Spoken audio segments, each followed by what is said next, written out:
에스라 1장 5절부터 11절 말씀 마음을 집중하시고 함께 읽어보십니다.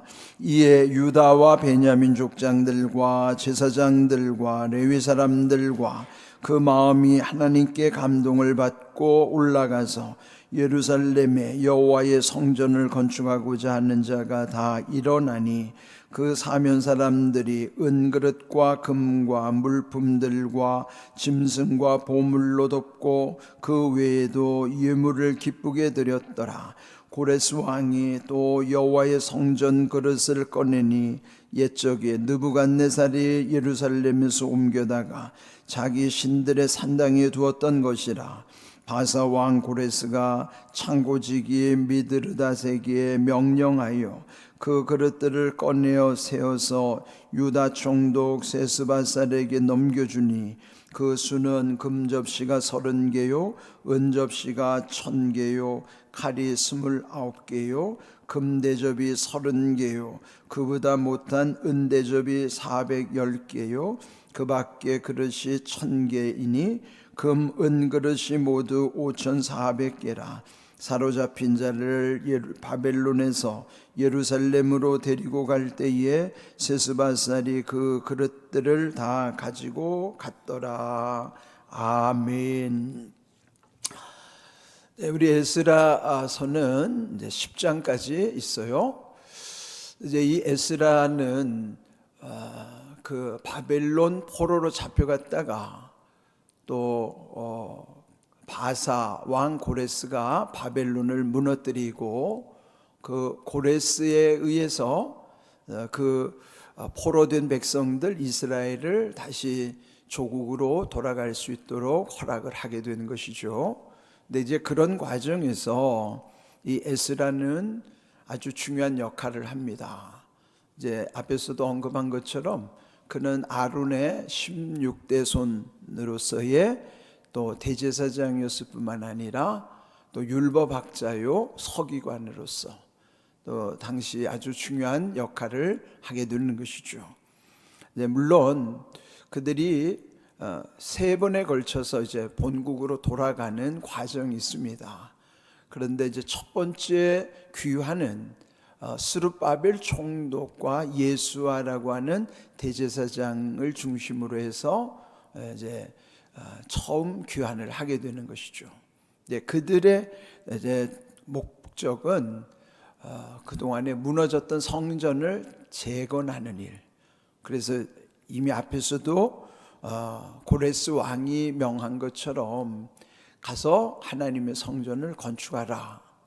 물론 그것은 하나님께서 고레스 왕에게 나타나셔서 그렇게 하라고 하셨기 때문에 하나님을 알지 못하는 이방 나라 고레스 왕도 하나님의 명을 받들게 된 것이죠. 네, 이렇게 해서 이제 지난 시간에 이어 5절 보시면 이에 유다와 베냐민 족장들과 제사장들과 레위 사람들과 그 마음이 하나님께 감동을 받고 올라가서 예루살렘의 여호와의 성전을 건축하고자 하는 자가 다 일어났다 그랬습니다. 무슨 일이라든지 하나님은 사람을 통해서 역사하시는 거예요. 그런데 사람을 쓰실 때에도 또 하나님의 예비하신 사람들도 있지만은 또 그 하나님의 뜻에 반응하는 자들, 그들이 누구인가? 여기 이제 5절에 읽은 대로 유다와 베냐민 족장들 그랬어요. 12지파 중에서 유다 지파와 베냐민 지파는 이 남쪽 유다의 두 지파들이에요. 12지파 중에서 옛적에 그들 분열 왕국으로 이렇게 나뉘었을 때에 북이스라엘에는 10개 지파, 그리고 이 남쪽 유다는 단 2개 지파인데 그 2개 지파가 유다와 베냐민 지파예요. 그래서 이제 여기에 5절에 언급된 대로 남유다에서 포로로 잡혀갔던, 바벨론으로 포로로 잡혀갔던 유다 지파와 베냐민 지파 족장들, 그들이 이제 귀하게 쓰임을 받는 것이죠. 족장들이면 이제 대표자들이죠. 또 제사장들, 레위 사람들, 이 제사장 레위 사람들은 또 레위 지파에 다 속하는 사람들이지만은 또 특별히 성전을 중심으로 해서 제사와 관련된 건 제사장들이, 그리고 그 주변의 모든 돕는 성전에 관련된 업무들은 레위 지파 사람들이 하는데, 근데 여기서 이제 이렇게 그 족장들, 제사장들, 레위 사람들, 자, 그들은 그 마음이 하나님께 감동을 받았다 그랬어요. 네, 이게 하나님께 감동을 받았다는 것은 하나님이 그들의 마음에 감동을 주셨다는 것이죠. 그러니까 이거는 우리가 말하는 감동이 아니라 아주 강력한, 아주 강권적인 것이죠. 그들의 마음을 움직이시는 거예요. 그렇게 감동을 받은 그들이 올라갔다. 그래서 오늘 제목을 감동을 받고 올라가서 이렇게 정했어요. 올라간다고 하는 의미는 어떤 지형의 의미, 이제 높은 곳을 향하여 올라가는 것, 이제 지형을 의미하기도 하지만은 또 예측해 보면은 대개는 이제 한양, 옛날에 이제 한양을 간다 그러면은 저 북쪽에서도 한양은 올라간다고 표현하고요, 이 남쪽에서도 한양은 올라간다고 표현을 해요. 그러니까 위치가 어디 있느냐에 따른 것보다도 상징적 의미로서 올라간다는 의미가 있는 것이죠. 또 영적인 의미로서도 올라가는 것은 중요한 거예요. 우리가 살다 보면 내리막길을 향하기도 하지만은 올라가는 과정이 그게 참 중요한 겁니다. 우리 살다 보면 오르락 내리락, 엎치락 뒤치락 하는 그런 어떤 반전의 과정들이 있지만은 지금 이들이 감동을 받고 올라간다고 하는 것, 옛적에는 그들이 내리막길로 갔었는데 그때는 바벨론으로 잡혀갈 때는 내려갔던 거예요. 그런데 이제 이들은 다시 이 고레스 왕의 배려, 그는 이제 하나님의 섭리 가운데서 하나님은 고레스를 통해서 그 민족을 놓아주게 하신 거죠. 그러므로 그들은 또 먼저 성전을 건축하기 위해서 1차로 그들이 감동을 받은 사람들이 올라가게 되었다 하는 거예요. 우리 신앙도 그렇습니다. 하나님을 향해 늘 독수리 날개치며 올라가는 신앙을 가지려면은 우리 마음에 늘 감동이 있어야 돼요. 감동이라고 하는 것은 이미 하나님이 우리에게 이 말씀 속에 다 감동을 다 여기 심어 주신 겁니다. 우리 이제 지난번 디모데후서 3장 16절에 하나님의 말씀이 어떻게 기록되어 있어 그랬어요?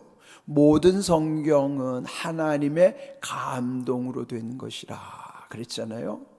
여기 모든 성경이 다 하나님의 감동으로 쓰여졌기 때문에 말씀이 깨달아지면은 누구나 다 마음에 감동을 받는 거예요. 그러니까 그는 이제 은혜를 경험하는 것이죠. 그래서 은혜 받은 사람들이 결국은 움직이는 거예요. 어디로 움직일까요? 올라가게 하시는 거죠. 그러니까 우리는 늘 하나님의 은혜를 경험하면 감동을 받고 우리도 올라가는 삶을 살아가는 겁니다. 오늘 제목이 우리에게 주시는 의미가 큰 거예요. 감동을 받아야 올라가는 것인데, 여기서 이들이 감동을 받고 올라가서 하나님의 뜻을 이루는 것처럼 우리도 늘 끊임없이 하나님이 주시는 은혜 가운데 감동을 받아야 되는 거예요. 그래야 우리 삶이 추락하지 않고 내리막길로 가지 아니하고 늘 위를 향하여 독수리 날개치며 올라가는 것처럼 그렇게 살아갈 수 있는 것입니다. 오늘 이 말씀의 제목을 마음에 잘 새기십시오. 감동을 받고 올라가서 하나님의 뜻을 이루는 거예요. 우리 인생이 늘 이렇게 귀한 은혜 가운데 살아가게 하시는 것. 그러면서 올라가서 어떻게 했을까요? 예루살렘에 여호와의 성전을 건축하고자 하는 자가 다 일어났다 그랬어요. 이들이 지금 귀환하는 목적은 허물어진 성전을 다시 세우는 거예요. 재건하는 것이죠. 그래서 성전을 건축하라 하는 하나님의 명을 이들로 하여금 하나님은 이루게 하시는 것입니다. 그러니까 여기서 보니까 족장들과 제사장들과 레위인들이라고 하는 것은 그 1차 중요한 역할을 하는 1차 귀환 때에 아주 중요한 역할을 하는 사람들. 물론 무슨 일을 할 든지 모두가 동참하지만은 그 가운데 특별하게 역할을 하는 사람들이 있어요. 그 안에 일반적으로 모든 일을 함께 하는 것도 중요하죠. 그렇지만은 그 중에서도 어떤 특별하게 사명을 더 감당할 수 있다 그러면 그는 얼마나 큰 은혜겠습니까? 바로 이들이 그런 사람들인데, 하나님 성전을 건축하기 위해서 그 한 뜻을 함께 모으는 자들이 또 다 일어났다 그러는 거예요. 자, 올라가고 성전 건축을 위해서 그들이 다 일어났더라. 일어난다는 의미도요, 성경에는 아주 중요한 의미예요. 그는 이제 히브리어로는요, 일어난다는 말이 쿰이거든요. 쿰 한자예요. 성경에서 쿰하고 예수님이 말씀하신 적이 있어요. 그때는 이제 아람어로 말씀하셨는데, 아람어랑 히브리어는 거의 비슷하거든요. 그런데 예수님 언제 쿰 하셨을까요? 그는 회당장 야이로의 딸이 이제 죽었을 때에, 그 집을 신방했을 때에 소녀야 일어나라 손을 잡으면서 달리다 굼, 거기 나오죠. 달리다 굼이 원래 아람어로 히브리어로 쿰이에요. 그러니까 달리다 굼 이렇게 말씀하신 거예요. 그러면 소녀야 일어나라 그렇게 명령을 하셨을 때에 사람들은 다 죽었다고 이제 장례를 준비하고 있는데, 예수님은 이 아이가 죽은 것이 아니라 잠을 자고 있다. 그러니까 우리 기독교에서는 죽음을 잠으로 표현하는 거예요. 그런데 예수님이 그 야이로 회당장 야이로 그의 딸을 손을 일으키는 거예요. 달리다 쿰, 소녀야 일어나라 하는 것처럼 그 쿰이 이 오늘 본문 5절 끝에서 그 성전을 건축하고자 하는 모든 이들이 다 일어났더라 그런 말이에요. 똑같은 뜻이에요. 쿰이에요. 그러니까 이 말씀은 다 연결되는 거죠. 연속선상에서 이해를 해야 되는 거예요. 그러면은 여기 말씀이에요. 하나님이 택하신 그들에게 감동을 주시니 감동을 받고 올라가서 또 뜻을 함께하는 모든 자들이 합세하여 일어났더라. 쿰 했다는 거예요. 쿰 했다는 거예요. 이거는 이 말씀에 보면 은혜 받은 자들이 더하여져서 하나님의 비전을 함께 이루어 가게 하시는 거예요. 오늘 교회도 마찬가지예요. 교회는 누가 움직이는가? 은혜 받은 자가 움직이는 거예요. 은혜 받은 자가 순종하는 거예요. 그러니까 그를 중심으로 해서 올라가는 신앙과 합세하여서 또 아직 주저앉아 있고 잠든 영혼들을 깨워서 그들도 다시 일어나게 하시는 거예요. 쿰의 신앙이에요. 교회는 그런 곳이에요. 잠든 영혼 깨우고 죽어가는 영혼 살리는 곳, 그게 바로 달리다 쿰 하고 회당장 야이로의 딸을 일으키시는 것처럼 예수님이 주인이시니 교회는 오늘도 그 사명을 함께 이루는 것이죠. 이미 여기 에스라 시대 때에도 하나님이 이미 그 시대로 보면 다 잠들어 있는 것 같고 죽은 영혼들을, 그런 시대란 말이죠. 그런데 하나님이 이렇게 에스라를 통해서 또 이렇게 귀한 말씀을 여기 기록해 놓은 것입니다. 그 다음 6절, 그 사면 사람들, 이들이 누굴까요? 그 사면 사람들은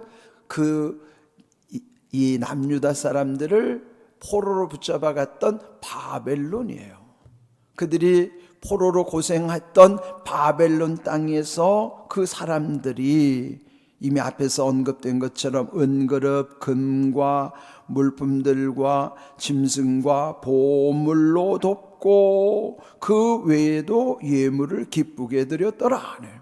그는 이 사면 사람들 즉 바벨론 사람들이 지금 이 남유다 사람들이 다시 본국으로 돌아가게 할 때에 빈손으로 보낸 것이 아니라 마치 그들 옛적 조상들이 출애굽 과정 속에서 하나님께서 온갖 금은 보화들을 챙겨서 보내게 하신 것처럼, 그리고 이들도 또 귀환할 때에 바벨론으로부터의 은금 물품들, 짐승 보물들을 하나님이 다 또 주신 거예요.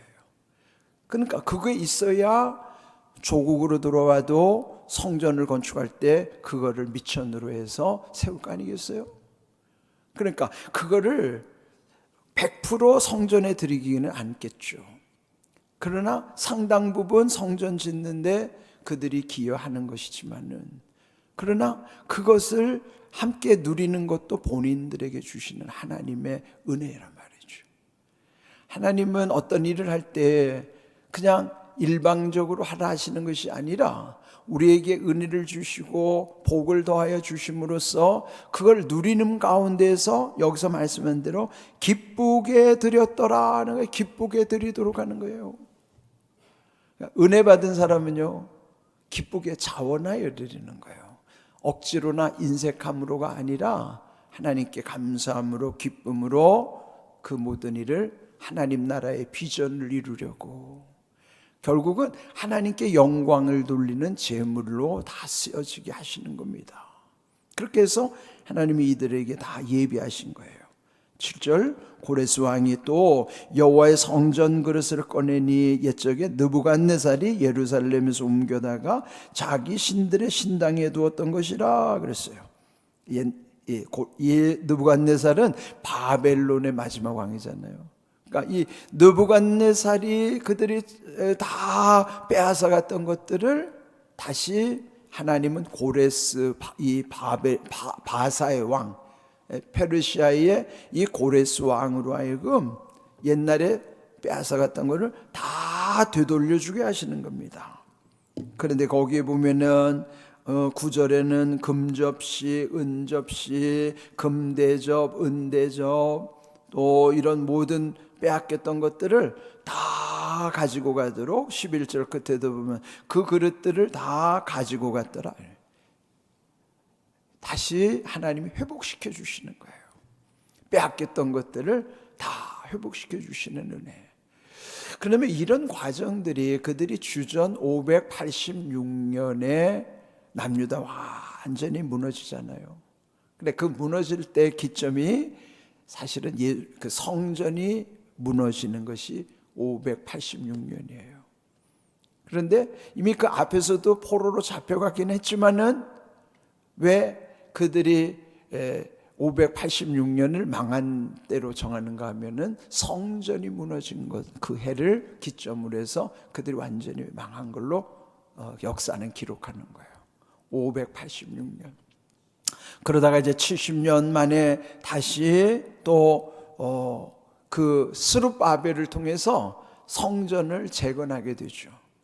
그때가 이제 꼭 70년이 지난 주전 516년이 되는 거예요. 586년으로부터 70년 후가 516년이란 말이죠. 이렇게 해서 결국 이렇게 회복되는 과정을 설명하고 있어요. 그런데 이런 과정 중에 이미 앞에서도 옛적 예레미야 선지자를 통해서 예언하셨던 말씀, 어떤 말씀이었는가? 자, 예레미야 29장 10절 말씀을 먼저 읽어봅니다. 여호와께서 이와 같이 말씀하시니라. 바벨론에서 70년이 차면 내가 너희를 돌보고 나의 선한 말을 너희에게 성취하여 너희를 이곳으로 돌아오게 하리라 그랬어요. 그러니까 약속하신 대로 70년이 찬 다음에는 다시 그들을 돌아오게 할 것이라고 약속을 하셨어요.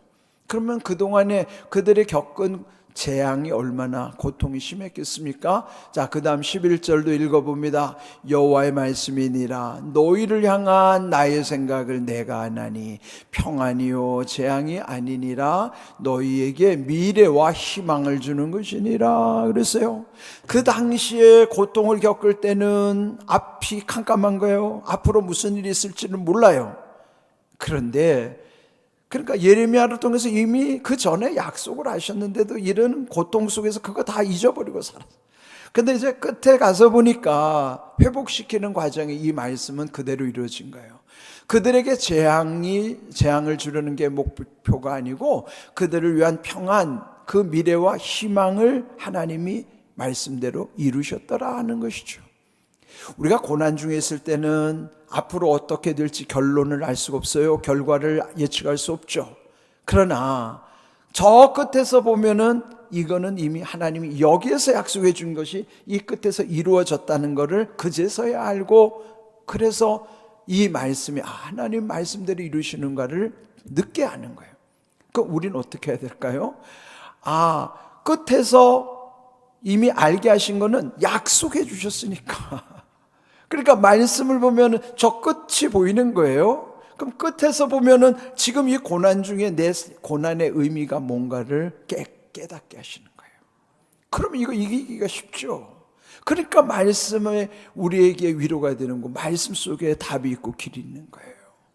오늘 주신 말씀처럼 감동을 받는 것이 중요하고 올라감으로써 일어나게 하시는 하나님의 뜻을 우리 함께 감당할 수 있도록 여러분들 말씀을 깨닫는 내 가운데 감당할 수 있는 능력을 더해 주시기를 주님의 이름으로 축복합니다. 아멘.